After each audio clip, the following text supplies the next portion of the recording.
Let's get this amaranth and quinoa in the ground.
So as you can see, I did add bagged soil to my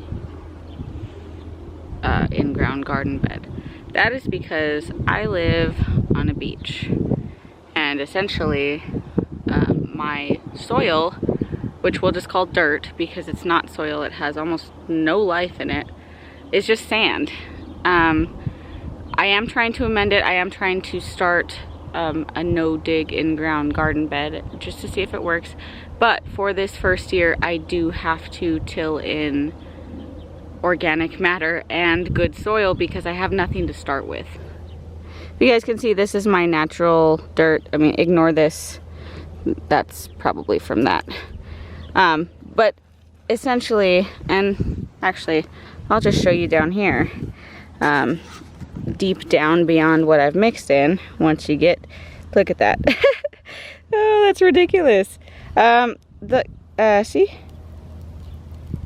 So this is my dirt. It's just a lot of sand.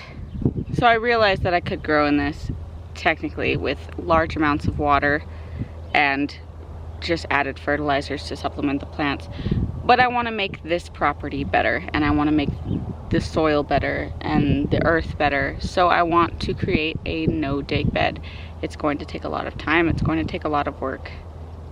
And frankly, it's going to take a lot of money and input on my part.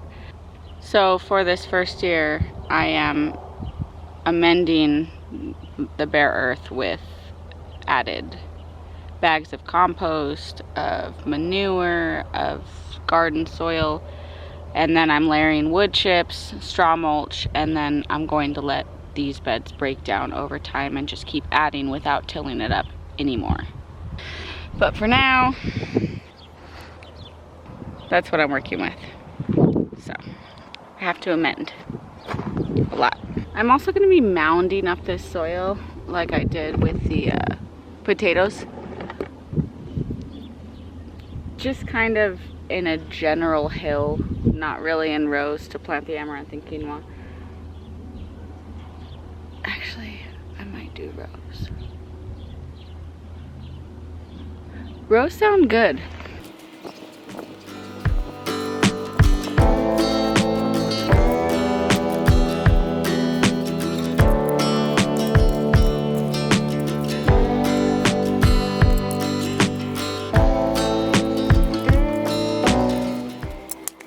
So the reason I'm planting in raised rows versus just straight in the ground is because I just showed you guys what my actual dirt looks like. Now that I've amended this with garden soil, I want to make the most out of the fertility, and planting the plants just in the ground with the garden soil on top won't really do a whole lot.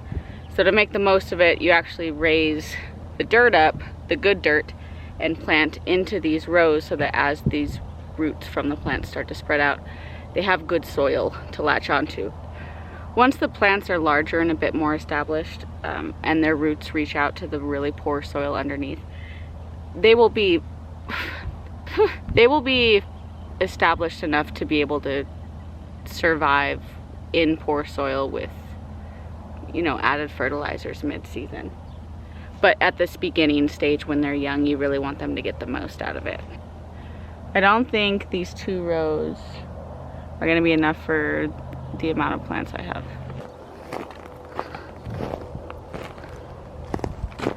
So I have 1, 2, 3, 4, 5, 6, 7, 8, 9, 10 amaranth and 6 quinoa maybe, and these 2 little lettuce. No, that's, yeah, no, maybe. Shoot. Either way, I'm gonna need more soil.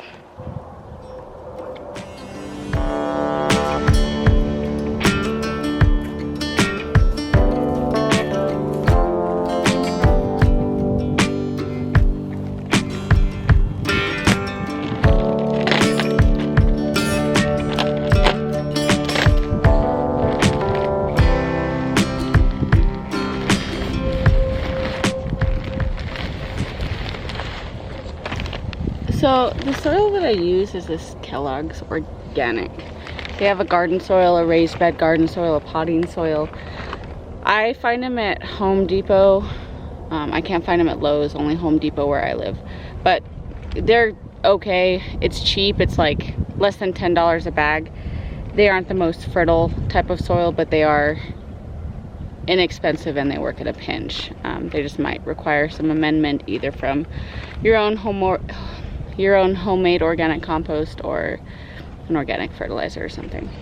But at about $8 a bag for organic, you can't really beat that unless you buy it in bulk. Come on, out, out. Out, get out, out.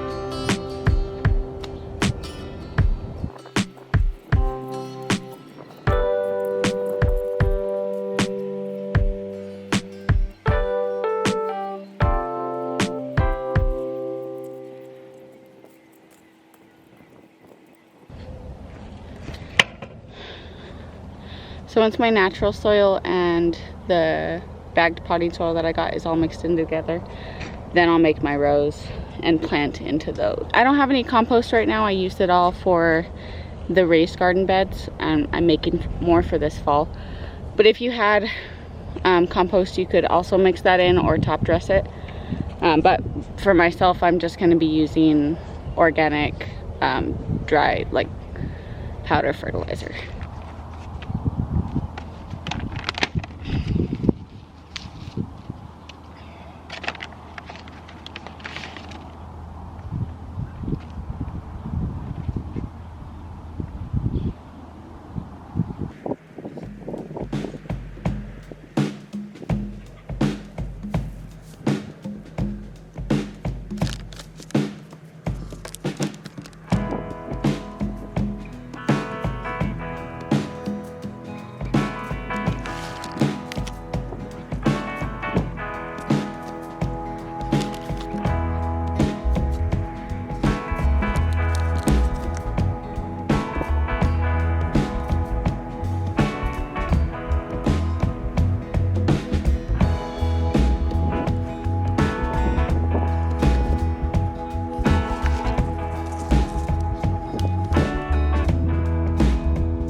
I'm probably planting these too close together.